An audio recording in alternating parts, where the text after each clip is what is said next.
ചെറുപ്പക്കാരൻ തന്നെ വാരി തേച്ചിട്ടുള്ള ആ കാഷ്ടമുണ്ട്. ഇതെല്ലാം കണ്ടുകൊണ്ട് ആളുകളെല്ലാവരും പറഞ്ഞു, ഈ മനുഷ്യന് ഭ്രാന്ത് തന്നെയാണ്, ഈ മനുഷ്യന് ഭ്രാന്ത് തന്നെയാണ്, ഈ ചെറുപ്പക്കാരനെ ആട്ടിയോടിക്കൂ എന്ന് പറഞ്ഞുകൊണ്ട് എല്ലാ ജനങ്ങളും അതുപോലെ തന്നെ അവിടെ ഉണ്ടായിരുന്ന രാജാവും രാജ്ഞിയുമെല്ലാം ഉത്തരവിടുകയാണ്. അങ്ങനെ എല്ലാവരും തുരുതുര എറിഞ്ഞും തുരുതുര അടിച്ചും ആ മനുഷ്യനെ അങ്ങനെ ആട്ടിയോടിക്കുന്നു.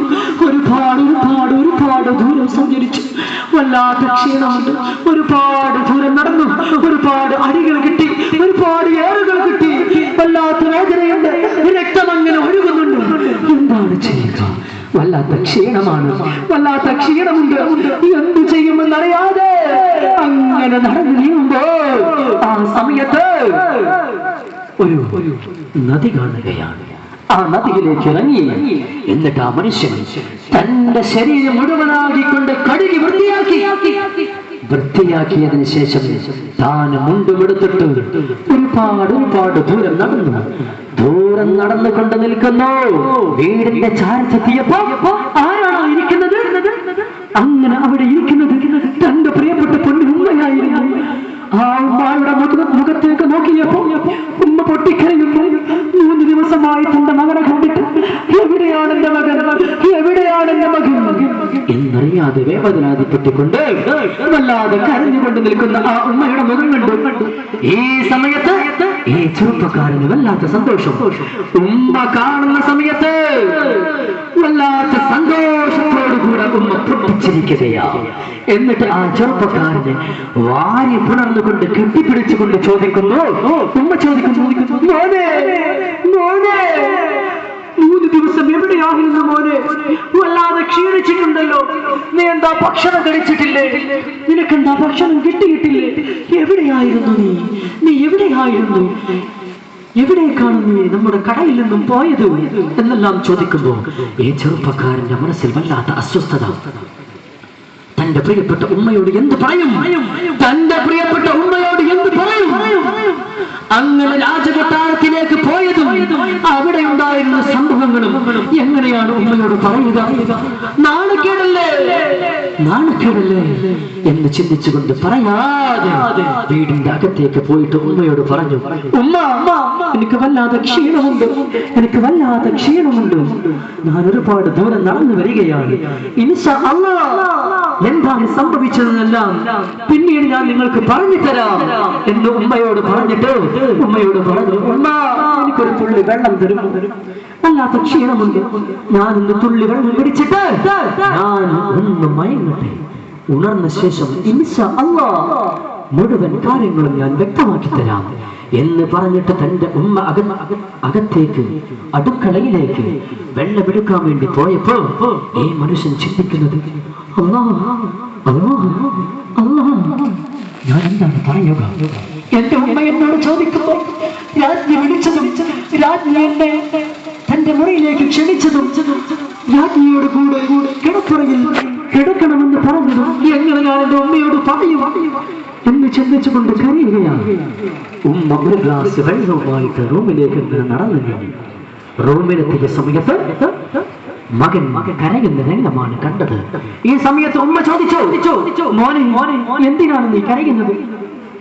ആ സമയം ഉമ്മയോട് പറഞ്ഞു, ഉമ്മ നിങ്ങളെ കണ്ടതിലുള്ള സന്തോഷമാണ്,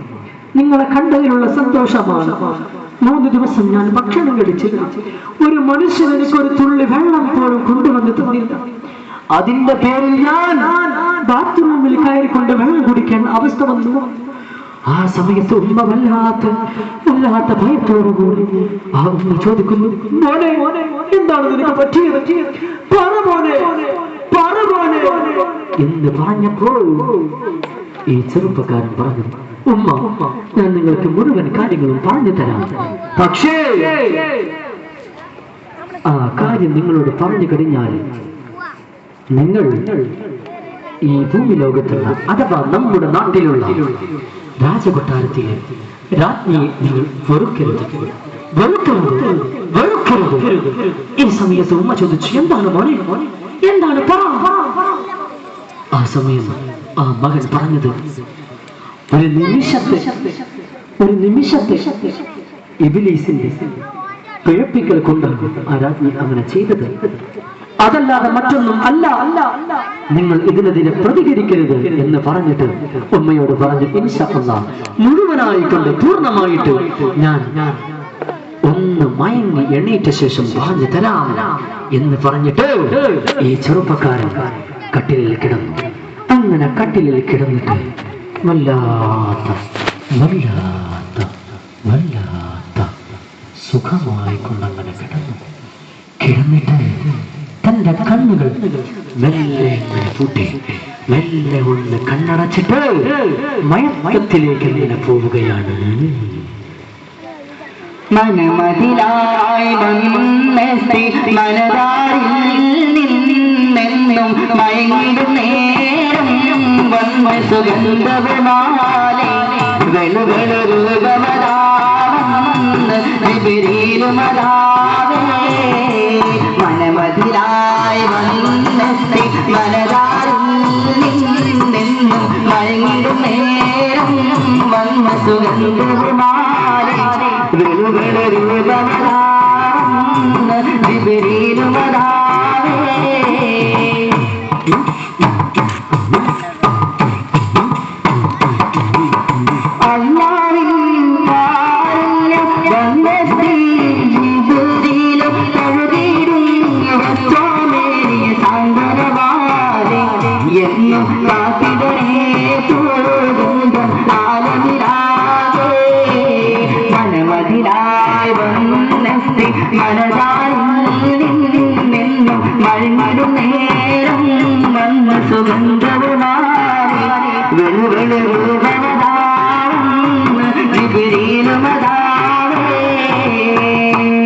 അങ്ങനെ ആ ചെറുപ്പക്കാരൻ ഉറങ്ങിയപ്പോൾ ഒരു രംഗം കാണുകയാണ്.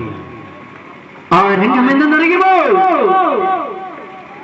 ആ ചെറുപ്പക്കാരൻ ഉറക്കത്തിലിരിക്കും, രണ്ട് കണ്ണുകളും മയങ്ങിയിരിക്കും, തന്റെ മനസ്സ് മയങ്ങിയിരിക്കും.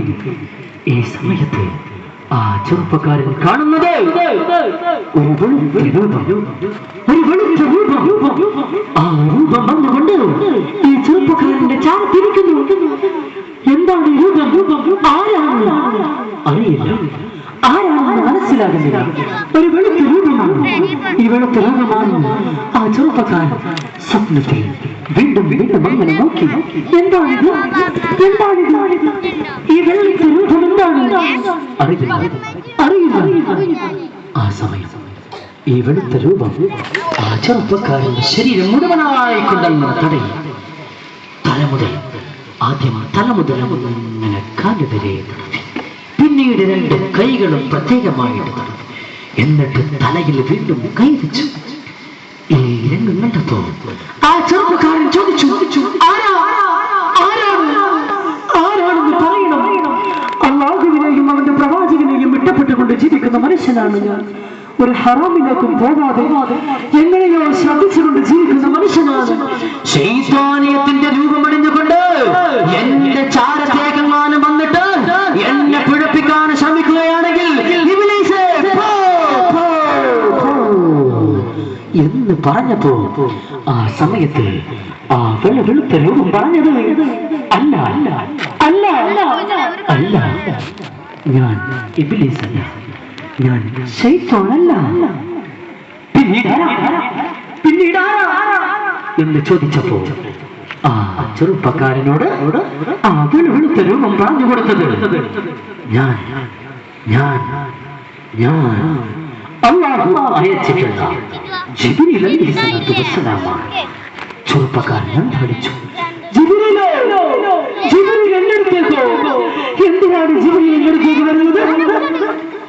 ഞാൻ അല്ലാഹുവിനോട് അടുത്തിട്ടുള്ള ആളൊന്നുമല്ലോ എന്ന് പറഞ്ഞുകൊണ്ട് ആ മനുഷ്യൻ കാണിച്ചപ്പോ ആ സമയത്ത് ജിബ്രീൽ അലൈഹിസ്സലാത്തു വസ്സലാം പറയുന്നു, അല്ലാഹു സുബ്ഹാനഹു വ തആല എന്നോട് പറഞ്ഞു, ആ ചെറുപ്പക്കാരന്റെ ചാരത്തൊന്ന് പോയിട്ട് ചെറുപ്പക്കാരന്റെ ശരീരം മുഴുവനായി കൊണ്ടൊന്ന് തടവി കൊടുക്കണമെന്ന്. ഞാൻ വന്നു, ഞാൻ തടവി, ഇനി ഞാൻ പോകുകയാണ് എന്ന് പറഞ്ഞപ്പോ ആ ചെറുപ്പക്കാരൻ പറഞ്ഞു, പോകരുത്. നിങ്ങൾ ജിബ്രീലാണെങ്കിൽ അല്ലാഹു അയച്ചിട്ടുള്ള ദൂതനാണെങ്കിൽ കുറച്ച് സമയവും കൂടെ ഞാൻ എടുത്തിരുന്നു. വല്ലാത്ത സന്തോഷം കൊള്ളട്ടെ, എനിക്കെങ്ങാനും സ്വർഗത്തിലേക്ക് കടക്കാൻ കഴിഞ്ഞില്ലെങ്കിലോ?